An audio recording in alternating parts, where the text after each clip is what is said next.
If you've been following the rise of foldable smartphones, the Galaxy Fold probably holds a special place in your heart. It was the first of its kind to make it to market, and despite a troubled launch and unimpressive follow-up, the series is now on its third generation. The Galaxy Z Fold 3 is all grown up and stronger than ever.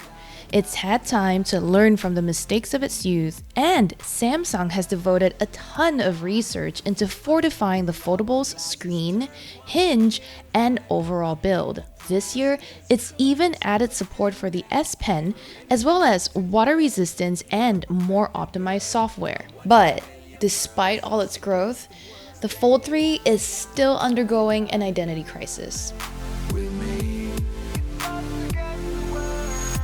Just by looking at it, you wouldn't be able to see a difference between the Fold 3 and its predecessor. The two have basically the same dimensions, with this year's model coming in a little thicker than before. But despite gaining 0.4mm when unfolded, the Fold 3 is actually 0.8mm thinner than the Fold 2 when folded. It appears Samsung might have been able to reduce the gap between the two halves of the screen when it refined its hinge mechanism. That said, without a side-by-side comparison, you probably won't notice this. You also might not realize that the Fold 3 is 10 grams or 0.35 ounces lighter than the predecessor, but it's certainly heavier than most other smartphones. It's about 45 grams or 1.58 ounces heavier than the iPhone 12 Pro Max and the S21 Ultra, for example. Still, it's basically two phones in one, which means the only device that might be fair to compare it to right now is the Surface Duo. Microsoft's dual-screen phone is noticeably thinner and lighter than the Fold 3 though. But because it didn't have a flexible display, the Surface Duo presented less of an engineering challenge. Durability is a greater concern with foldables like the Fold and Flip 3. Samsung said it used stronger aluminum in the Fold's frame, streamlined its hinge, and redesigned the screen's layers to make the device sturdier. It also applied a new stretchable PET protector on the panel. Altogether, the company said the Fold 3's screen is 80% more durable than its predecessor. That's not something I can gauge without intentionally trying to damage the device. But its screen does feel more glass-like than the original, and the protector completely covers the display so you won't see the edges tempting you to peel it off. Some reviewers did note that bubbles started appearing under the Fold 2's screen protector after a few months, and since it hasn't been that long, I can't say yet if the Fold 3 will do the same. For now though, the Fold 3 has withstood being tossed around in a purse full of sharp and heavy objects, and it still looks pristine. It also survived some droplets of water after I set it down near the sink when I was washing my hands, thanks to its new IPX8 water resistance. When open, the Fold 3 is easy enough to hold with one hand, although I generally held it with both for easier typing. The Fold 3 also comes in silver, green, and a Tom Brown edition with red, white, and blue stripes. You'll have to spend $3,450 to get the latter in a limited edition bundle, though. Outside, the Fold 3 has a 6.2-inch 2268 by 832 display, which now refreshes at 120Hz. It also uses a dynamic AMOLED panel, which supports HDR10+ as opposed to last generation's Super AMOLED. The faster screen makes scrolling my never-ending inbox super smooth, and pictures on my Instagram feed look vibrant. Aside from these upgrades, the Fold 3's external display is basically the same as its predecessors, which means it has a similarly narrow aspect ratio. While that makes the closed device easier to navigate with one hand, it also means most content feels cramped. Buttons on the keyboard, for example, are smaller and harder to aim for, while lengthy messages and tweets take up more lines, so you'll see fewer of them on the page at once. Thankfully, when you need more room, you can open up the Fold to use the 7.6-inch dynamic AMOLED panel inside. Like the outside screen, this has a 120Hz refresh rate and it runs at 2208 by 1768.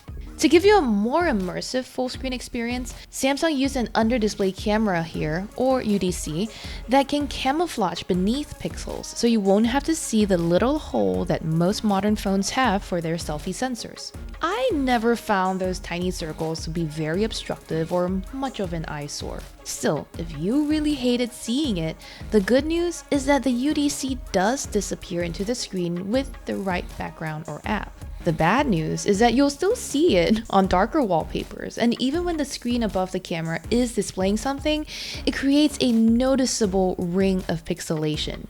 This didn't bother me much, and after some time I even forgot the UDC was even there. Regardless, the rest of the screen is bright, colorful, and crisp, making it a pleasant canvas for my watching videos or playing games. The Fold 3's internal display isn't just great for Netflixing. With S Pen support this year, the foldable screen is more useful for those who want to write notes or sketch diagrams on that spacious surface. You'll have to pay an extra $50 for the S Pen Fold Edition or $100 for the Pro model, which comes with a case. The Fold version doesn't require charging and is pretty basic, while the Pro model does need power for things like Bluetooth controls and switching between other Samsung phones. Either way, there isn't a slot on the Fold for the stylus, so you'll have to put up with bringing around a loose accessory. If you're willing to splurge though, the S Pen is a generally helpful tool on the Fold 3. I mostly used it as a cursor to make navigating the larger screen easier, but it's also fluid and responsive when doodling on Samsung Notes. The company also offers an S Pen to text setting that lets you more easily edit text by marking dittos, arrows, or strokes directly on words. Drawing a line through some letters, for example, will erase them. Trying to type on the Fold 3's larger screen with my fingers is a huge pain, and the stylus came in handy, making swipe typing more accurate. I also loved scribbling into search bars and messaging apps to send queries and replies. Samsung's system is surprisingly adept at recognizing my awful handwriting. While I'm not sure it's worth the extra $50, I can appreciate the work Samsung had to do to make S Pen support a reality. I have yet to damage the flexible display with any accidental pokes and stabs. Even without the S Pen, the larger internal panel still offers a variety of useful multitasking features. This year, Samsung made it so you can pin the edge panel to the screen, so it acts like a desktop-style taskbar for easy access to your open and favorite apps. It's a simple but tremendously useful update. Now, instead of having to swipe in to pull up the edge panel and then drag an app out to open it in split screen, the icons are already there. It does take up a column of space though, which makes running two apps at once feel cramped, but thankfully it's easy enough to hide with a tap. It feels as if the floating panel has finally found its home on the Fold 3 since Samsung first launched it on the Galaxy Note Edge in 2014. What used to be a somewhat awkward, only slightly convenient feature is now an actually useful tool on the Fold 3, making it feel like a more capable multitasking device. Another thing Samsung did that improved the Fold's big screen experience is it added the option to make all apps expand to full screen. Through its experimental labs settings, the company lets you choose whether individual apps launch in 16:9, 4:3, or full screen. In the past, for example, Instagram would refuse to expand completely, resulting in an unsightly setup with the phone-sized app in the middle and blank space on either side. Now, you get to decide how much of the display these apps should take up. The company offers more features in labs to improve the full screen experience, like enabling multi-window or a flex mode panel for all apps. Flex Mode panel adds a mini dashboard to the bottom part of the screen when you half open and set the Fold 3 up like a laptop. Some apps are optimized for this to offer useful, well-spaced controls in this area. But for the ones that aren't, like Chrome, Samsung software slaps a tiny inch-tall row of 4 buttons at the bottom for keyboard, screenshot, brightness, and volume. I could go on about the rest of Samsung's software, like, for example, how the app continuity feature doesn't always keep content in the same space when you go from the outside screen to opening it up to see the same thing on the bigger display, but that could go on forever. In general, it feels like Samsung is putting more and more effort into band-aid solutions when Google should really be working on optimizing Android for tablets. Like a person trying to do too many things, the Fold 3 is an overachiever. And the fact that it has 5 cameras on board almost feels excessive. There's a 10 megapixel selfie camera, the UDC, which is just 4 megapixels sharp, and a trio of 12 megapixel sensors on the rear, including regular, ultrawide, and telephoto lenses. Most of these cameras perform just as well as iPhone and Pixel flagships, delivering bright, colorful pictures in most situations. It did justice to rows of mouth-watering sushi, clearly rendering scallions and individual grains of rice. My nighttime shots of the USS Intrepid on the Hudson River also came out sharp and bright, although Google still has the edge in low light. Pictures of trees and buildings taken with the Pixel 5's night sight mode were clear enough that the leaves were distinct, while the Fold 3's photo of the same was muddy. That's a small gripe though. The Fold 3's rear cameras are otherwise comparable to their conventionally shaped counterparts. The selfie sensor also delivered pleasantly crisp, vibrant photos. My main complaint about photo or video quality would be with the UDC. You can clearly tell when you're using this to take selfies or chat with friends that it's a lower quality option. Details are less sharp and colors aren't as saturated. Still, I don't expect much from a 4 megapixel camera, especially not one that's under a screen. This feels more like a last resort if you really must take a call with the Fold open and it is just serviceable.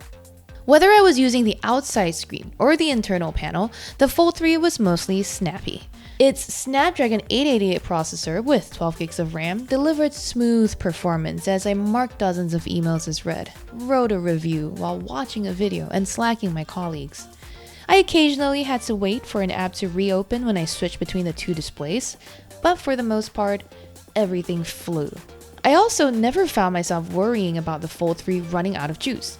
It generally stuck around for at least a day and a half, sometimes only conking out after 2 days. It lasted 14 hours and 3 minutes on our video rundown battery test, and that was on the larger inside screen.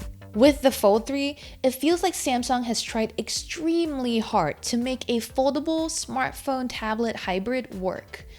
But although I found myself eagerly reaching for the Flip 3 when I was reviewing that device, I had to force myself to find reasons to use the Fold 3. When it's closed, it's heavier and narrower than my regular phones, and then I only want to open it up for gaming and getting work done on my commute. For the times when I'm leaning back on my couch and want to idle away on Reddit or Twitter, the Fold 3 just doesn't satisfy. Maybe that's a good thing, but I'm not here to debate the philosophical benefits of foldables. I had a similar issue with the Surface Duo, which also tried to be a tablet and a phone and failed at both. Though the Fold 3 is in most ways superior, it still won't replace a regular smartphone. It's a well-made, impressive piece of tech that has benefited from years of R&D, but it suffers from an identity crisis by attempting to be two things at once. Does that mean the world should give up on foldable phones altogether? Absolutely not. As components get smaller over time, the Fold 3 might one day be thin and light enough with much better software to make it truly useful in all of its modes. But for now, despite all the progress that Samsung has made, the Fold 3 is still not ready for the mainstream. For all our reviews on regular smartphones, weird and wacky devices, laptops, wearables, and more coverage of the world of consumer technology, make sure you subscribe to Engadget. And as always, thank you for watching.